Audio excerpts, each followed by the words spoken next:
Assalamualaikum warahmatullahi wabarakatuh. Jumpa lagi di channel Ngopi Insight. Pada kesempatan kali ini saya akan membagikan video yaitu terkait dengan panduan cara setting zonasi, kemudian menentukan jumlah kuota, dan tata cara penggunaan barcode pada aplikasi website PPDB di Kabupaten Lampung Tengah. Pada video ini nanti juga akan dijelaskan bagaimana kesiapan sekolah untuk mengisi data-data yang diperlukan untuk layanan penerimaan peserta didik baru tahun pelajaran 2022-2023. Selain itu juga nanti akan dipandu bagaimana cara memverifikasi data untuk para pendaftar yang sudah mendaftarkan diri pada satuan pendidikan. Selanjutnya, nanti juga akan diberikan tutorial bagaimana cara melakukan konfirmasi bagi peserta yang sudah lolos verifikasi berkas. Kemudian, nanti juga akan dijelaskan beberapa fitur yang ada pada layanan website PPDB di Kabupaten Lampung Tengah. Baik, langsung saja. Di sini langkah awal ketika satuan pendidikan ingin melakukan setting zonasi dan lain sebagainya, yaitu yang pertama adalah mengakses website PPDB di Kabupaten Lampung Tengah. Nanti akan tampil halaman login. Di sini masukkan email yang sudah terdaftar dan password yang telah dibuat. Selanjutnya, ketika berhasil login, maka nanti akan tampil halaman beranda ya. Ini adalah menu web aplikasi untuk panitia PPDB yang ada di sekolah. Di sini ada beranda, setting, kemudian pendaftaran, rekapitulasi, dan riwayat. Kemudian pada bagian isi halaman beranda, ini menampilkan progres pendaftar dari masing-masing jalur pendaftaran PPDB. Bisa dilihat di sini, ada pendaftar dari jalur zonasi, kemudian pendaftar dari jalur afirmasi, selanjutnya dari jalur prestasi, dan dari jalur mutasi. Kemudian pada halaman beranda juga terdapat informasi yaitu berupa pengumuman. Ini menginformasikan dari admin website pusat PPDB yaitu KN Touchline. Nantinya akan terlihat informasi-informasi yang diberikan secara berkala dan tentunya akan update setiap saat. Kita lanjut. Langkah pertama di sini sekolah yaitu mengisi kesiapan sekolah ya. Mengisi ketersediaan rombel atau kelas yang akan dibuka pada pelaksanaan PPDB di sekolah. Di sini tertulis, sebelum pelaksanaan atau jadwal PPDB dimulai, sekolah wajib melakukan proses kesiapan sesuai dengan wilayah zonasi yang telah ditentukan dan jumlah ketersediaan ruang kelas di sekolah tersebut. Untuk menentukan di sini kesiapan sekolah, yang pertama yaitu kita mengakses menu setting lalu pilih kuota. Maka akan tampil halaman tambah kuota. Yang pertama di sini ada form yaitu jumlah ketersediaan kelas. Kemudian jumlah rombel yang aktif pada rombel akhir, kemudian jumlah rombel kebutuhan, radius zonasi ya. Di sini bisa dilihat ada keterangan yaitu dari menu setting silahkan pilih kuota. Selanjutnya klik tombol tambah kuota, maka akan muncul tabel pengisian kuota kesiapan sekolah meliputi yang A adalah jumlah ketersediaan kelas. Di sini diisi jumlah kelas yang dibuka atau disesikan atau disediakan oleh sekolah untuk penerimaan PPDB. Kemudian poin B untuk jumlah rombel akhir saat ini diisi dengan jumlah rombongan belajar kelas akhir di sekolah saat ini, yaitu kalau untuk SD itu adalah kelas 6 dan untuk SMP adalah kelas 9. Kemudian jumlah rombel kebutuhan, di sini ada keterangan diisi dengan jumlah kebutuhan rombel yang disediakan pada pelaksanaan PPDB tahun ini. Jadi untuk rombel kebutuhan di sini kira-kira estimasi akan disediakan berapa rombongan belajar yang akan diterima sebagai siswa baru pada tahun pelajaran 2022-2023 untuk kelas 7 ya. Selanjutnya radius zonasi. Ini diisi jarak terjauh antara wilayah zonasi yang ditentukan dengan sekolah. Idealnya untuk radius zonasi ini kita pilih di tengah-tengah ya. Misalkan sekolah A berada di kampung Citra misalkan ya. Kemudian di kampung Dadan, nah di situ ada sekolah B. Nah jadi dipilih yang tengah-tengahnya agar supaya apa? Terjadi pemerataan. Misalkan jarak idealnya itu paling rendah adalah 5 km. Untuk maksimalnya tidak terbatas, tergantung dengan jarak sekolah yang terdekat dengan sekolah atau satuan pendidikan tempat panitia melakukan penerimaan peserta didik baru. Kita lanjut. Pada bagian B di sini yaitu mengisi wilayah zonasi sekolah yang telah ditetapkan oleh dinas. Di sini untuk zonasi, yang pertama adalah pilih menu setting lalu pilih zonasi. Selanjutnya klik tombol tambah zonasi, maka akan muncul form. Di sini adalah pertama pilih provinsi ya, kemudian pilih kabupaten, yang ketiga pilih kecamatan, keempat pilih kelurahan, dan yang kelima adalah mengisikan atau memilih dusun. Terdapat keterangan di sini.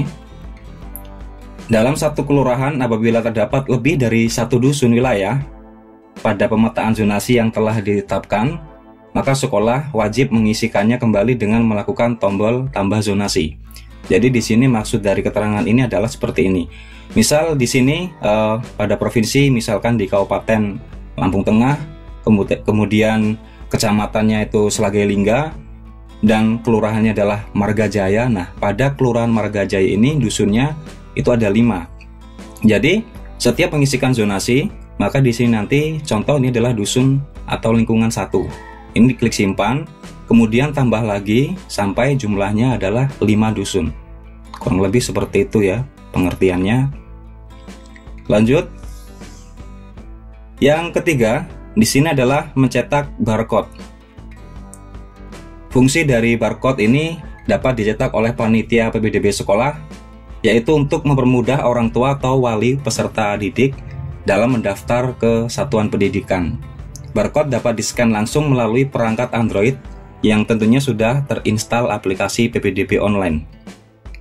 Di sini cara untuk mendownload barcode cukup mudah, tinggal diklik tombol download barcode untuk mencetak lembar barcode sekolah. Jadi ini di-download, kemudian nanti di-print lalu disebarluaskan atau ditempel pada tempat-tempat strategis untuk mempermudah para calon siswa baru yang akan mendaftar di satuan pendidikan. Di sini ada juga keterangan cetak barcode PPDB di sekolah Anda, kemudian tempel di tempat-tempat yang mudah terjangkau orang tua atau calon siswa agar dapat dengan mudah peserta PPDB mendaftar ke sekolah Anda dengan menggunakan aplikasi PPDB online yang sudah terinstall di perangkat Android. Kurang lebih seperti itu. Kita lanjut. Di sini ada juga yaitu verifikasi pendaftaran PPDB. Di sini tertulis, panitia sekolah melakukan proses verifikasi pendaftaran melalui menu pendaftaran. Di sini pada poin 1 atau langkah 1. Kemudian pilih salah satu jalur PPDB pendaftaran. Selanjutnya muncul data peserta PPDB sesuai dengan jalur pendaftaran yang dipilih. Silakan klik tombol verifikasi. Jadi untuk melakukan verifikasi pendaftaran PPDB, langkahnya klik menu pendaftaran. Nanti akan muncul submenu. Nah, pilih salah satu dari jalur yang akan ditampilkan atau yang akan dilakukan proses verifikasi pendaftarannya. Contoh di sini pada langkah kedua yang dipilih adalah pada jalur prestasi. Nanti akan tampil halaman yaitu pendaftar via jalur prestasi. Di sini ada satu data. Contoh di sini adalah siswa dengan nama Siti Munawaroh. Di sini ada rincian detail datanya. Apabila data ini sudah sesuai, maka oleh panitia PPDB di satuan pendidikan yaitu melanjutkan ke langkah 3 dengan cara klik tombol verifikasi. Kemudian pada saat dilakukan verifikasi akan tampil detail data secara keseluruhan dari calon peserta yang sudah mendaftar di satuan pendidikan. Bisa dilihat di sini, yaitu pada gambar menampilkan data peserta. Untuk peserta yang telah mempunyai nisan aktif, maka data tersebut akan bersumber dari Dapodik. Ini ya. Jadi fokus pada saat proses verifikasi ini, panitia PPDB yaitu fokus kepada dokumen pendaftaran yang diberikan lingkaran ini ya. Karena untuk data yang selain itu, apabila siswa sudah memiliki NISN, maka sumber datanya akan terisi otomatis, yaitu dari Dapodik. Di sini ada keterangan, berikut ini adalah menu yang digunakan oleh panitia PPDB sekolah untuk melakukan proses verifikasi berkas dokumen yang dilampirkan oleh peserta. Silakan klik pada salah satu tombol tersebut untuk menampilkan detail dokumen lampiran. Jadi ini ada 3 ya, dipilih sesuai dengan dokumen yang ingin dilakukan verifikasi. Kemudian di bawah ada dua tombol. Yang pertama di sini yaitu tombol tolak. Ini digunakan untuk melakukan penolakan pendaftaran PPDB apabila terdapat beberapa data yang telah diverifikasi namun tidak sesuai dengan persyaratan. Lalu yang kedua di sini ada tombol verifikasi. Ini digunakan apabila semua data yang telah diverifikasi sudah sesuai dengan ketentuan persyaratan pada penerimaan peserta didik baru.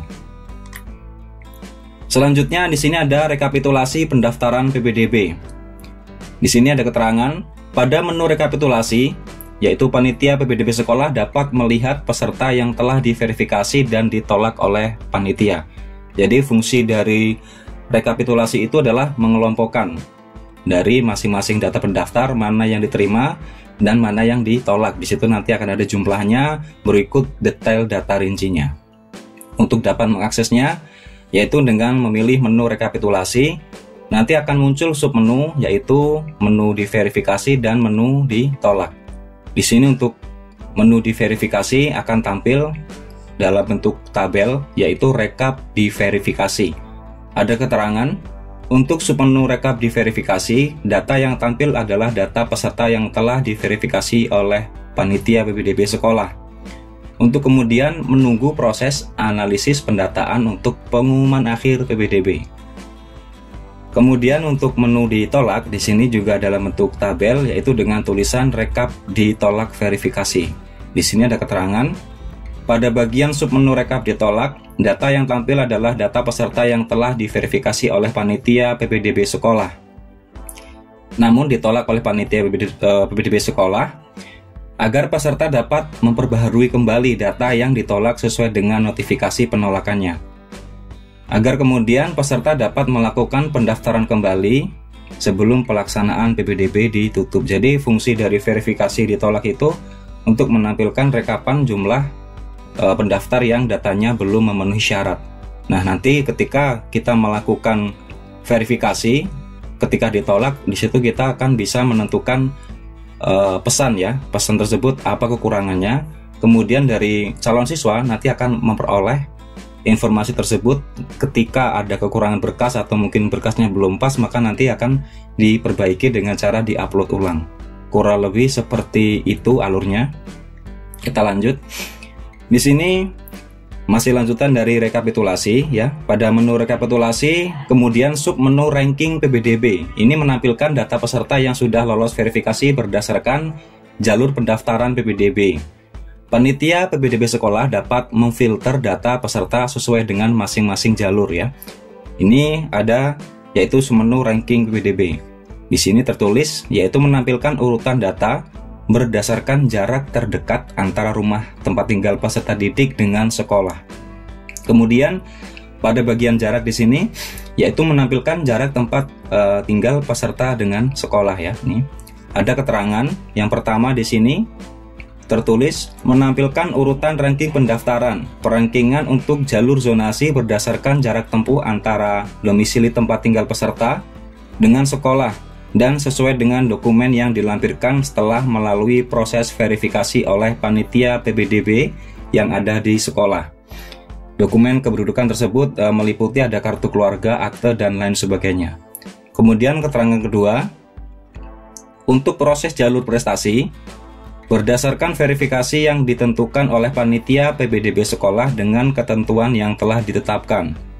Kemudian yang ketiga, perankingan jalur afirmasi, jalur mutasi kerja orang tua atau wali, ini ditentukan dengan jarak tempuh antara domisili tempat tinggal siswa dengan sekolah, sesuai dengan dokumen atau lampiran, yaitu berupa kartu keluarga, yang telah melalui proses verifikasi panitia PPDB di sekolah. Ini sesuai dengan Peraturan Kementerian Pendidikan dan Kebudayaan Nomor 1 Tahun 2021 tentang PPDB. Kita lanjut. Selanjutnya di sini pada manajemen pengelolaan data layanan PPDB online, yaitu ada riwayat aktivitas panitia PPDB sekolah. Di sini tertulis menampilkan riwayat kegiatan panitia PPDB sekolah melalui aplikasi. Data yang tampil adalah seluruh kegiatan yang telah dilakukan oleh panitia PPDB sekolah dengan keterangan masing-masing kegiatan serta waktu kegiatan tersebut berlangsung. Jadi menu riwayat ini mencatat log aktivitas atau merekam seluruh kegiatan yang dilakukan oleh panitia satuan pendidikan ketika menggunakan layanan PPDB online. Misalkan panitia mengisi zonasi, maka nanti di sini akan terdeteksi atau terekam, yaitu ada keterangan menambah setting zonasi sekolah. Kemudian di sini contoh paling atas ini adalah panitia PPDB memverifikasi pendaftaran tes via jalur prestasi. Kurang lebih seperti ini fitur atau kegunaan yang bisa kita lihat pada aplikasi PPDB, yaitu pada menu riwayat aktivitas. Kemudian selanjutnya di sini ada yaitu menu konfirmasi daftar ulang. Untuk menu konfirmasi daftar ulang, ini bagi siswa yang sudah dinyatakan lulus pada saat pengumuman wajib melakukan konfirmasi untuk selanjutnya daftar ulang ke sekolah tersebut. Dan panitia dapat mengkonfirmasi apabila peserta didik tidak melakukan konfirmasi penerimaan ke sekolah tujuan. Jadi untuk untuk calon siswa yang sudah diterima atau sudah lolos berkas, maka nanti akan muncul di sini pada menu yaitu konfirmasi daftar ulang. Nah, ini siswa yang mendaftar menggunakan aplikasi di smartphone-nya masing-masing nanti saat membuka ketika dia diterima akan memperoleh pesan yaitu bahwa mereka harus melakukan konfirmasi. Nah, ketika siswa tersebut tidak melakukan konfirmasi, maka panitia PPDB dapat menghandle atau dapat melakukan konfirmasi dari data siswa yang sudah diterima atau sudah lolos berkas tersebut. Di sini ada keterangan untuk status konfirmasi yang poin A di sini.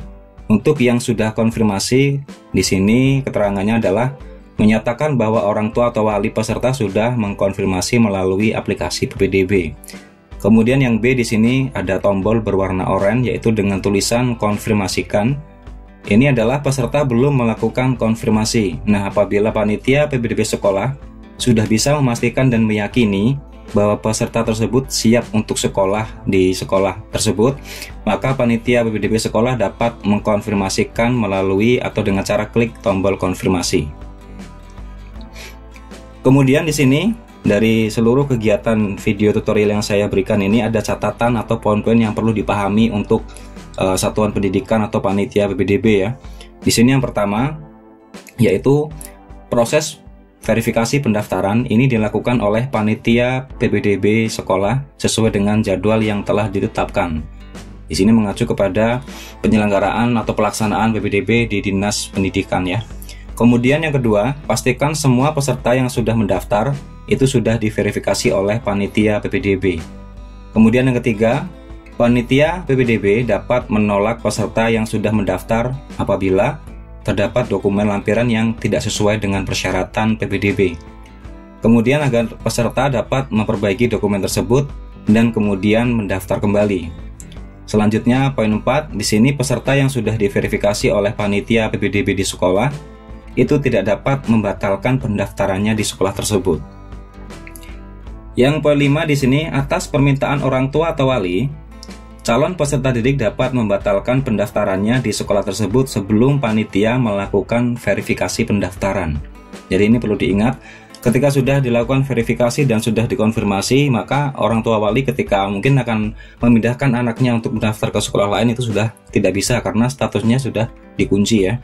Kemudian poin 6, panitia PPDB di sekolah dapat mengkonfirmasi peserta yang sudah lolos melalui pengumuman.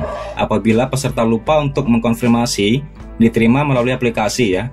Kemudian poin 7, pastikan peserta yang lolos pengumuman PPDB itu sudah dikonfirmasi ya, baik itu oleh orang tua maupun oleh panitia sekolah. Jadi ketika peserta didik tidak melakukan konfirmasi, maka untuk melakukan konfirmasi tersebut dapat diambil alih atau dihandle oleh panitia PPDB yang ada di sekolah.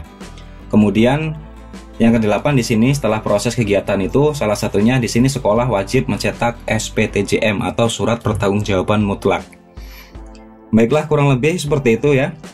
Tutorial cara untuk melakukan setting zonasi, menentukan kuota dan menentukan radius serta lain sebagainya yang di sini tentunya wajib dilakukan oleh satuan pendidikan untuk melakukan pelayanan kegiatan PPDB online pada tahun pelajaran 2022-2023. Silakan share video ini apabila bermanfaat. Kemudian bagi yang belum paham silahkan tulis di kolom komentar, nanti akan admin bantu jawab.